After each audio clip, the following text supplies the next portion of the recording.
अस्सलामु अलैकुम मुअज़्ज़ज़ ख़वातीन व हज़रात, इस तरह की प्यारी प्यारी वीडियो देखने के लिए हमारे चैनल को सब्सक्राइब करें और बेल के आइकॉन को दबाएं ताकि आपको हमारी वीडियो सबसे पहले मिलती रहे। अस्सलामु अलैकुम दोस्तों, पेशे खिदमत है चंपाकली एपिसोड नंबर 20। मैं तुमसे पूछना भी नहीं चाहता, ना पूछो, खुद ही बेकल रहोगे। हाँ, एक बात का ख्याल रखना, पूजा तुम्हारी सहायता कर सकती है। चलो आओ वापस चलें, पूजा ने कहा और वो दोनों चल पड़े। गो पूजा की बातें तिलक चंद की समझ में नहीं आई थी, लेकिन महल में पहुंचकर वो खासा परेशान हो गया। आखिर ये पूजा क्या कहना चाहती है, क्या मालूम है उसे मेरे बारे में। वो सख्त परेशान हो गया। दोपहर हुई, शाम हुई, रात हुई, लेकिन उसकी परेशानी किसी भी तौर ख़त्म ना हुई। कई बार वो पूजा के सामने जा चुका था और पूजा सादा सा चेहरा बनाकर खामोश बैठी रही। अब उसने कोई ख़ास बात नहीं की थी। रात को जब वो अपने बिस्तर पर लेटा तो उसके जहन में बेशुमार ख्यालात आने लगे। वो परेशानी से पूजा के बारे में सोचने लगा। ये लड़की अपनी शख्सियत में ना जाने क्या है, हालांकि ये भानुमति की बेटी है, लेकिन ना जाने क्यों ये मुझे अजीब सी लगती है। कहीं इसे मेरा कोई राज मालूम ना हो। ये ख्याल तिलक चंद के लिए बहुत खौफनाक था। बहुत देर तक वो परेशानी से इसके बारे में सोचता रहा और जब परेशानी हद से ज़्यादा बढ़ गई तो वो उठकर बैठ गया। उसका ख्याल था कि वो पिछले बाग में जाकर चहलकदमी करे। ताज़ा हवा और फरहत बख्श माहौल शायद उसकी बेचैनी का मुदावा कर सके। चुनाचा वो खामोशी के साथ पिछले बाग में निकल गया और दरख्तों के दरमियान गर्दिश करने लगा। लेकिन चंद ही साथ के बाद उसे महसूस हुआ कि कोई और भी उसके करीब मौजूद है। उसने चौंक कर देखा तो पूजा की हंसी की आवाज़ उसके कानों में उभरी और वो साकत रह गया। क्यों, मैंने सच कहा था ना। पूजा की आवाज़ उभरी और तिलक चंद खौफ और दहशत से उसे देखने लगा। पूजा के यहाँ मौजूद होने का कोई इम्कान नहीं था। उसे किस तरह पता चल गया कि मैं यहाँ हूँ। चुनाचा वो साख्त और जामद अपनी जगह खड़ा उसे घूरता रहा। पूजा आहिस्ता आहिस्ता उसके करीब आ गई। सफ़ेद साड़ी में वह बेहद हसीन लग रही थी और उसके चेहरे पर एक अजीब सा वक़ार और दबदबा था। सो हरिराज महाराज, पूजा ने झूठ ना कहा था कि सच ही कहा था कि मेरे बिना बड़े बेकल रहोगे। पूजा देवी, आपने वाकई बहुत परेशान कर दिया। परेशान मैं नहीं हरिराज जी, मेरे ख्याल में मैंने तो आपको बिल्कुल भी परेशान नहीं किया। जी आप मुझसे पूछें कि परेशान तो मैं हुआ हूँ। मैंने नहीं किया, बल्कि तुम्हारे मन के चोर ने तुम्हें परेशान कर दिया। पूजा ने कहा, भला क्या चोर है मेरे मन में, ये तो तुम अपने ही मुंह से बताओगे हरिराज जी। बल्कि अगर मुझे आगे बढ़ने का मौका दो तो मैं यूँ कहूँ, तिलक चंद जी, पूजा ने कहा और तिलक चंद का चेहरा धुआं हो गया और वो दहशत से आंखें फाड़कर पूजा को देख रहा था। ना, मैं मन में कोई बुरा ख्याल लाने की ज़रूरत नहीं। मैंने कहा था ना पूजा, तुम्हारी सहायता कर सकती है। उफ, तुमने मुझे पागल करके रख दिया है पूजा। क्या कहूँ मैं तुमसे, कैसे तुमसे मन की बात कहूँ। कह दो ना हरिराज जी, हर्ज ही क्या है। तुमने मुझे किस नाम से पुकारा, भूल होगी क्या मुझसे, झूठ बोली हूँ क्या मैं। क्या नाम था लिया था तुमने मेरा, तिलक चंद। गलत लिया था क्या, पूजा बोली। ये नाम तुम्हारे जहन में किस तरह आया। इसलिए कि ये तुम्हारा है, तुम्हें कैसे मालूम है, बस इस बात को जाने दो। पूजा ने कहा, नहीं तुम्हें बताना पड़ेगा पूजा, मेरा ये नाम तुम्हें किसने बताया। मेरे ज्ञान ने। आप क्या समझते हैं तिलक चंद महाराज कि मुझे इस संसार के बारे में बहुत सी बातें मालूम हैं, ऐसी बातें जो आपकी समझ में कभी ना आए। बैठ जाइए, मन चाहे तो मुझसे बातें करे और अगर नागवार गुजर रहा हो तो वापस चली जाऊं। पूजा, भगवान के लिए मुझे परेशान ना करो, मुझे इतना परेशान मत करो कि मेरा दिमाग चटक जाए। ना, मेरे मन में ऐसी कोई बात नहीं। भगवान ना करे कि तुम्हें कोई तकलीफ़ पहुँचे। मैं तुम्हारी हमदर्द हूँ, तुम्हारी दोस्त हूँ, बशर्ते कि तुम समझो। मगर तुम पूजा, तुम भानुमति की बेटी हो तो इससे क्या फ़र्क पड़ता है। मेरा मतलब है उफ भगवान। और तिलक चंद दोनों हाथों से सर पकड़कर बैठ गया और पूजा उसके करीब आ गई। अगर आज्ञा दो तो तुम्हारा सर अपनी आगोश में ले लूं, बड़ी शांति मिलेगी। नहीं पूजा, मुझे तंग ना करो, तिलक चंद परेशानी से बोला। मेरी बात मानकर देखो, पूजा ने कहा और तिलक चंद का सर उठाकर अपनी आगोश में रख लिया। तिलक चंद को इस आगोश में एक अजीब सा एहसास हुआ। उसे कोई शांति नहीं मिली थी, बल्कि उसके अज़तराब में इजाफा हो गया। वो सोच रहा था कि ये उसी आवाज़ का फ़रेब है और उस प्रेम से इनकार है जो समाधि में रहने वाली रूह से उसे है। वो क्या सोच रही होगी, लेकिन फिर उसने ये भी सोचा कि वो मजबूर है। कम अज़ कम इस लड़की से तो वो राज तो उगलवा ले जो उसकी ज़िंदगी से ताल्लुक़ रखते हैं। आखिर ये लड़की उसका नाम कैसे जान गई? अपनी ज़िंदगी में पहली बार उसे एक ऐसी लड़की मिली थी जो उसकी पिछली ज़िंदगी से वाकिफ़ थी, वरना अब तक उसने अपनी जहानत से किसी को इस बात का शुबा नहीं होने दिया था कि वो कौन है। लेकिन पूजा के मुंह से अपना नाम सुनकर वो शशदर रह गया था। हाँ, वो उसके बाद उसके लिए मजबूर था कि पूजा की बात माने, लेकिन इसके मन में क्या है ये वही जानता था। चुनाचा वो उसी तरह लेटा रहा। तब पूजा ने उससे पूछा, क्यों तिलकराज, शांति मिलती है? हाँ बहुत, मैंने कहा था ना, और पूजा के पास तुम्हारे लिए बहुत कुछ है, मगर मैं परेशान हूँ पूजा। क्यों? तुम्हें मेरा नाम कैसे मालूम हुआ? मुझे तो तुम्हारे बारे में बहुत कुछ मालूम है तिलक चंद। क्या मुझे बताओ तो सही, क्या पूछना चाहते हो? यही कि तुम्हें मेरा नाम कैसे मालूम हुआ।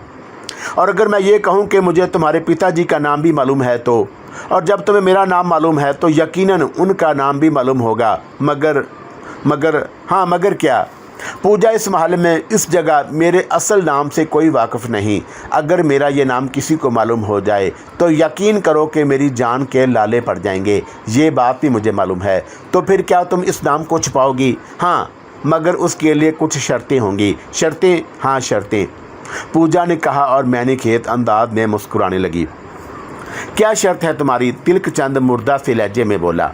मैं तुमसे प्रेम करती हूँ हमारी राज, और तुम्हें मुझे एक वचन देना होगा। कैसा वचन? ये कि जब तुम राजा बन जाओगे तो तुम्हारी रानी मैं बनूंगी। भानुमति की बेटी पूजा तुम्हारी धर्मपत्नी होगी। बोलो तिलक चंद, अगर तुम्हें ये बात मंजूर है तो ठीक है, और अगर नहीं तो फिर तुम पूजा को अपना दोस्त मत समझना। किसी भी समय मेरी ज़ुबान खुल सकती है, पूजा ने कहा और तिलक चंद दहशतज़दा निगाहों से उसे देखने लगा। कैसी कड़ी शर्त थी! राजा बनने के बाद उसे पूजा से शादी करनी होगी। पूजा से, हालांकि वो किसी तौर पर पूजा को अपनी ज़िंदगी में दखल करने का रवादार नहीं था, लेकिन अगर उसने पूजा को वचन दे दिया तो फिर उसे अपना ये वचन पूरा करना ही होगा। क्या करूं, क्या ना करूं? तिलक चंद उसकी आगोश में सर रखे सोच रहा था और पूजा उसके बालों में उंगलियां फेर रही थी। तब उसने गंभीर लहजे में पूछा, क्या सोचने लगे तिलक चंद? तुम्हारी इसी बात के बारे में सोच रहा हूँ पूजा। ना जाने आने वाला समय हालात कैसे हों, हमें कैसे कैसे मराहल से गुजरना पड़े। इन हालात में अगर मैं तुम्हें वचन दे दूँ तो क्या ये ठीक रहेगा? हाँ ठीक रहेगा। ये तुम कैसे कह सकती हो?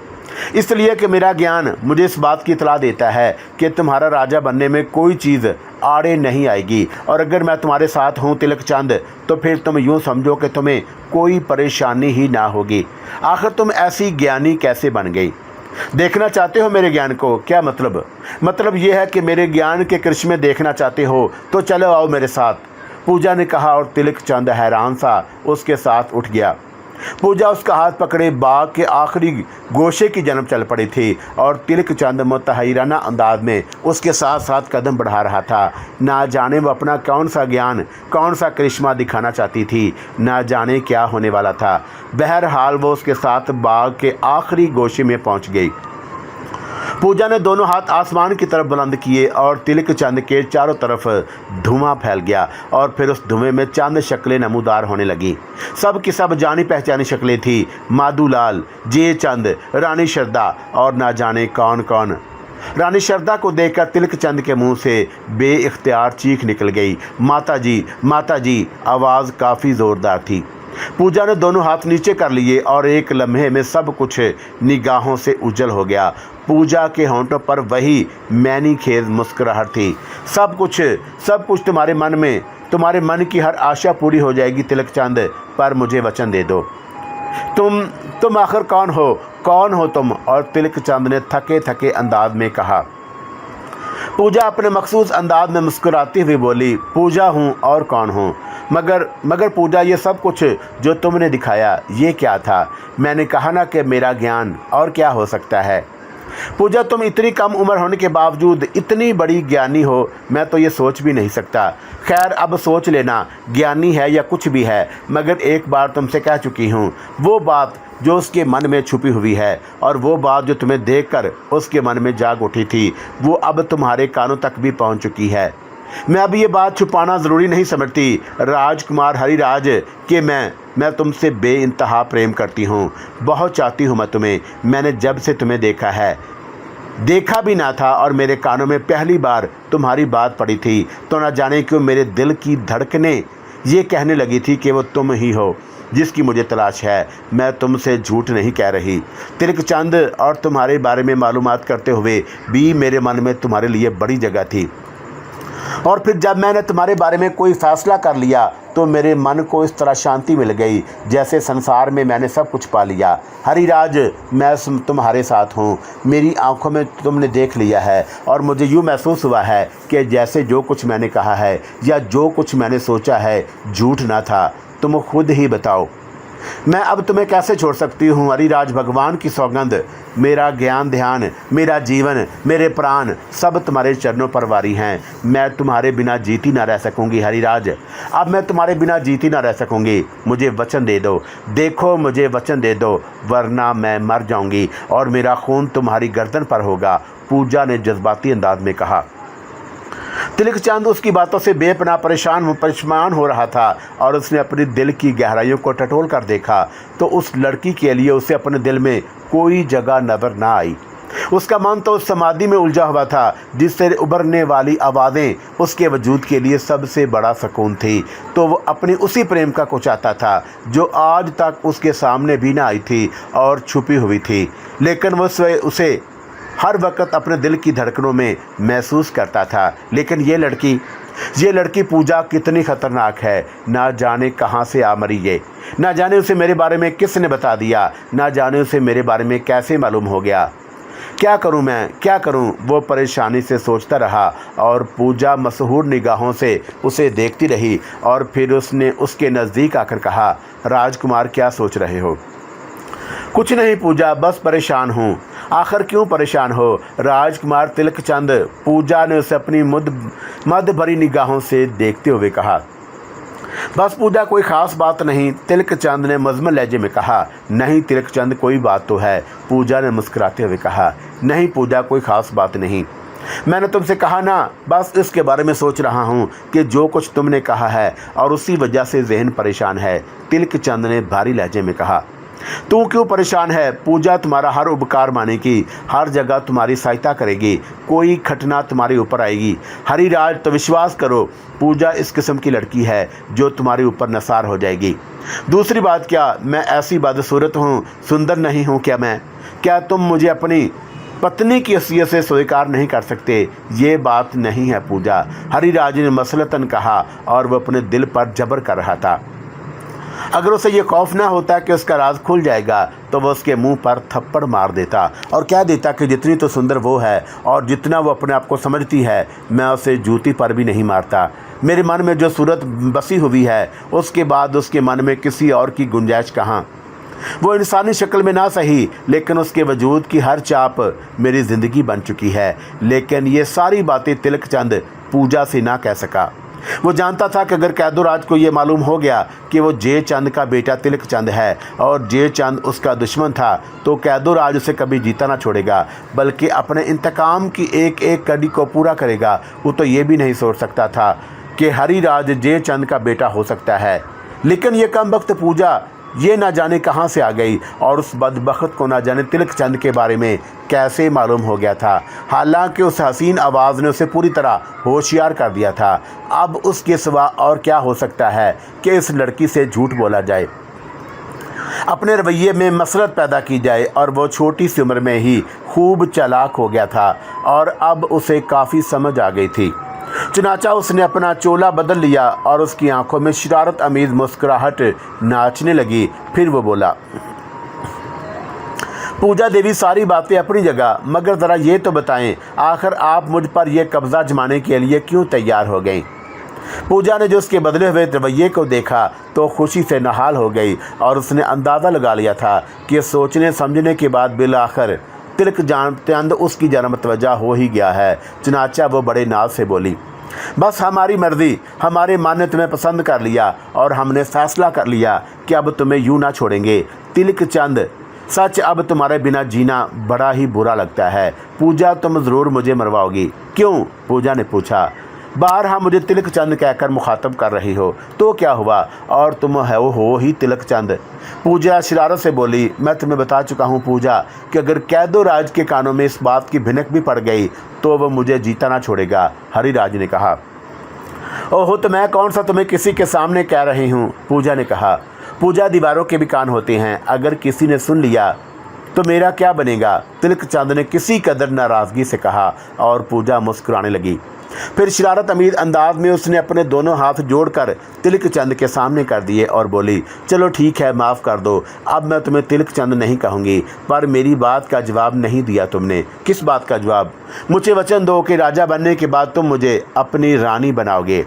अजीब बात है, ना तो अभी मैं राजा बना हूँ और ना ही महाराज कैदो राज अभी बूढ़े हुए हैं, फिर ये सारे वचन मैं तुम्हें कैसे दे दूँ। और तुम मेरी बात तो सुनो पूजा, कि अगर मैं तुम्हें वचन दे दूँ और कैदो राज जी किसी और से मेरा विवाह करने के बारे में सोचें तो फिर मैं क्या करूँ। तिलक चंद ने सवालिया निगाहों से पूजा की तरफ देखते हुए कहा और पूजा के चेहरे पर गुस्से के आसार पैदा हो गए। क्या तुम लड़की हो हरिराज? लड़की तो नहीं हूँ, पर बहर सूरत कैदो राज जी का बेटा तो हूँ, तिलक चंद ने कहा। बेटा? और पूजा हंस पड़ी।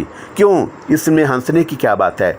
तुम अच्छी तरह जानते हो हरिराज कि तुम कैदो राज महाराज के बेटे नहीं, जिसके बेटे हो उसे अभी भी देख चुके हो। और अगर महाराज कैदो राज को पता चल जाए कि तुम उस शख्सियत के बेटे हो जो उसकी ज़बरदस्त दुश्मन रह चुकी है, तो वो एक लम्हे के लिए भी तुम्हें इस ज़मीन पर ना रहने दे। तुम खुद सोच लो कि वह तुम्हारे साथ क्या सलूक करेगा।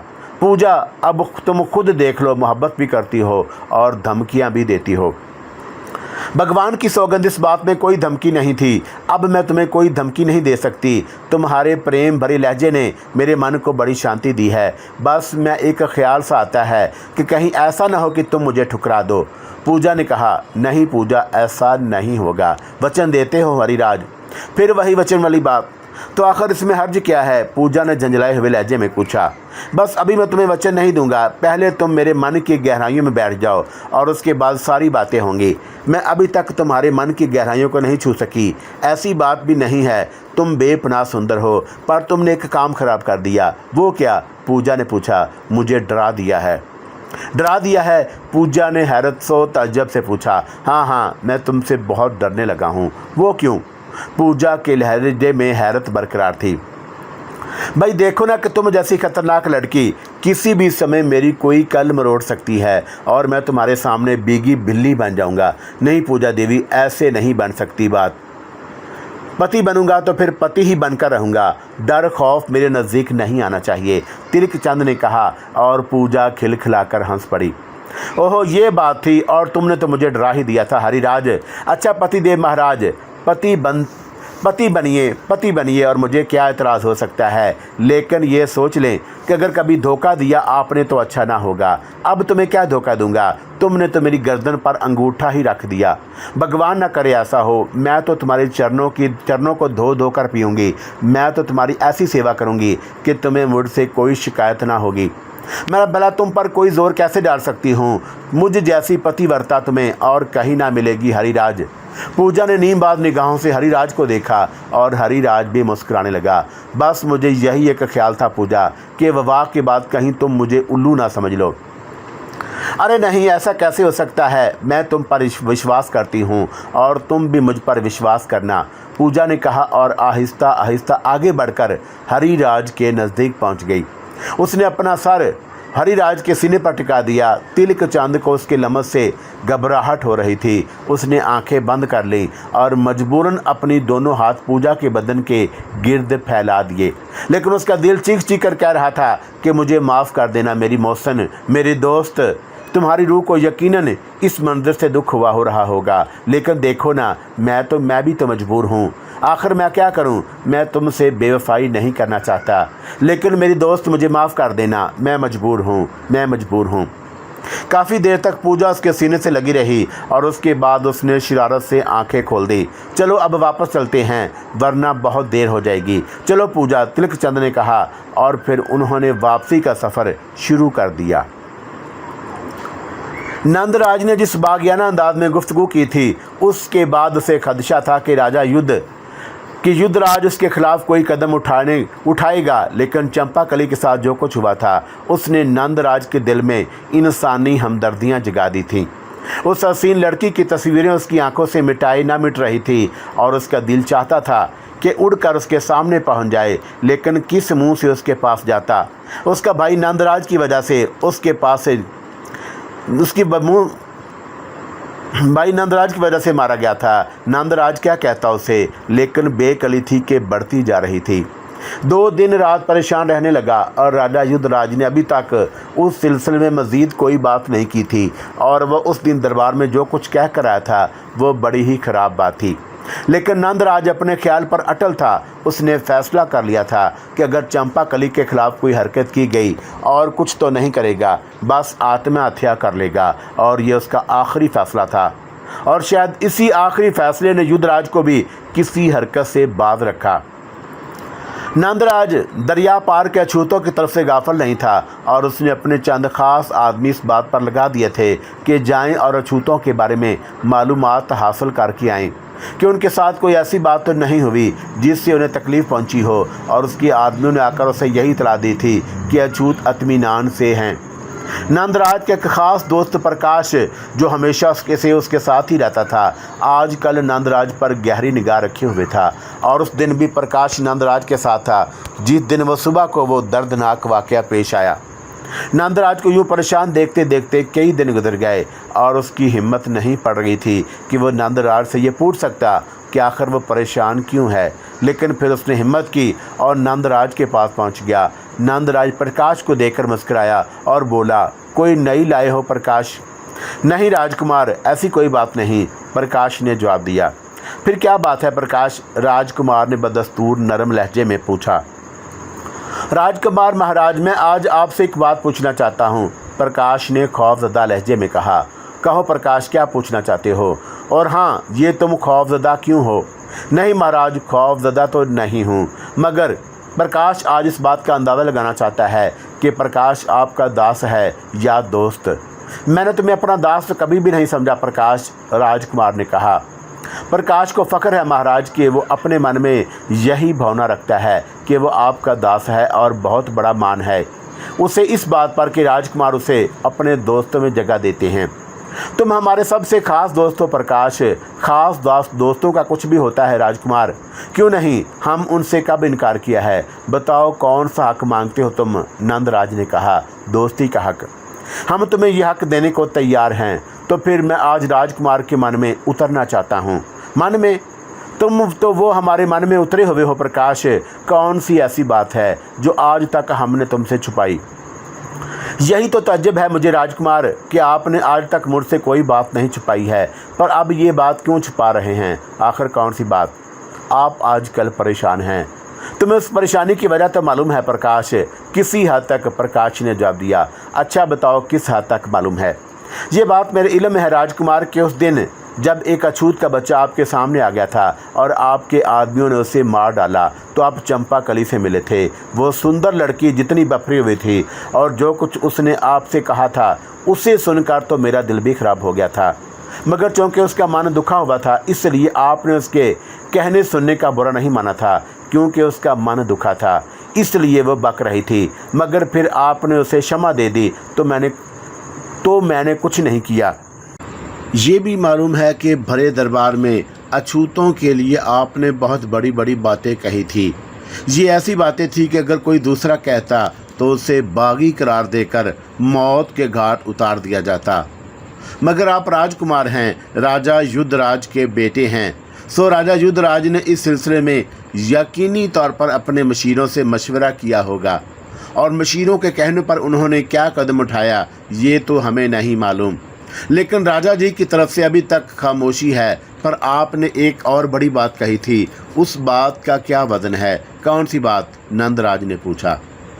आपने कहा था कि आप राजा बनेंगे तो अछूतों पर से पाबंदियां ख़त्म कर देंगे। हाँ, मैंने कहा था। और प्रकाश, यकीन करो, अगर मुझे कभी राजा बनने का मौका मिला तो मैं वाकई अछूतों को भी इंसानों की हैसियत दूंगा। मैं उन्हें मौका दूंगा कि वो पिंडतों ब्राह्मणों के साथ बैठकर खाना खाएं और उनके साथ जिएं, इनके साथ मरें और उनकी राह रस्म में शरीक हों और उनकी बेटियों से शादी करें और अपनी बेटियां इनको दें। इंसान की ये तफरीक मुझे पसंद नहीं। इंसान सिर्फ़ और सिर्फ इंसान रहे, क्योंकि सब इंसान एक तरह पैदा होते हैं और एक ही तरह मरते हैं, ख्वाह वो ब्राह्मण हों या शूद्र। फिर तफरीक के ये पहाड़ लोगों ने क्यों खड़े कर लिए हैं?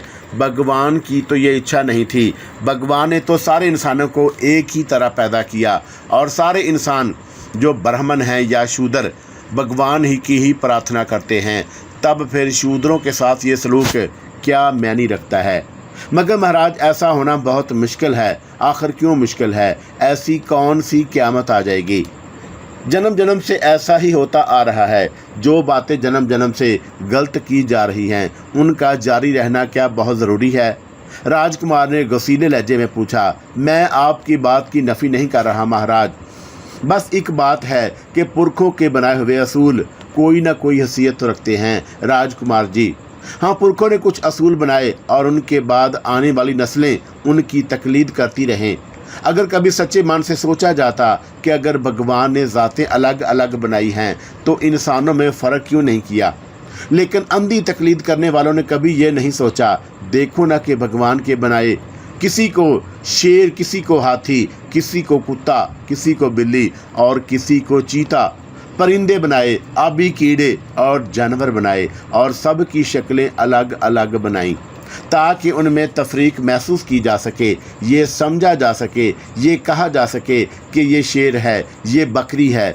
उसने सारे इंसानों को एक जैसा बनाया, 2 हाथ, 2 पाँव, 2 आँखें, एक दिमाग, सोचने समझने की सारी कुव्वतें सब की यकसा हैं। फिर अगर भगवान ने इंसानों में तफरीक नहीं की तो फिर ये इंसान क्यों इंसानों को 2 हिस्सों में तकसीम कर देते हैं? आखिर ये सच ज़ात और नीच ज़ात क्यों है? मैं नहीं मानता प्रकाश, मैं नहीं मानता। जिसने ये असूल बनाया गलत बनाया, और अगर वो खुद अपने असूल पर गौर कर लेता तो शायद खुद ही उसे शर्मिंदा होकर तोड़ देता। नंदराज ने कहा। बिल्कुल ठीक है, लेकिन ब्राह्मण कभी इस असूल को टूटने नहीं देंगे राजकुमार। मैं इस असूल को तोड़ने के लिए कत्ले आम कराऊंगा, इतनी खून रेज़ी कराऊंगा कि प्रकाश के ज़मीन खून से सुर्ख हो जाएगी। जो मेरे बनाए हुए असूल को नहीं मानेगा मैं उसे जीता रहने की इजाज़त नहीं दूंगा।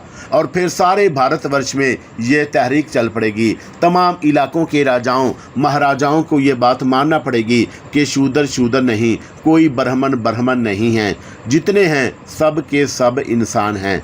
भगवान के बनाए हुए एक बराबर अछूत अछूत नहीं रहेगा और ब्राह्मण ब्राह्मण नहीं रहेगा, बल्कि सब इंसान होंगे, सिर्फ और सिर्फ इंसान। आपका मान बहुत बड़ा है महाराज। एक दोस्त होने की हैसियत से मैं यही कहूँगा कि भगवान आपकी ये आशा पूरी करे, लेकिन युद्धराज महाराज के दौर में ऐसी बात मुश्किल नज़र आती है। ठीक है, मैं इंतज़ार करूँगा और जब मेरा वक़्त आएगा तो मैं उस पर अमल भी करूँगा। लेकिन महाराज, युद्धराज ने अगर अकल से काम न लिया तो ये वक़्त बहुत पहले आ सकता है। वो कैसे? प्रकाश ने पूछा। नहीं प्रकाश, अभी नहीं।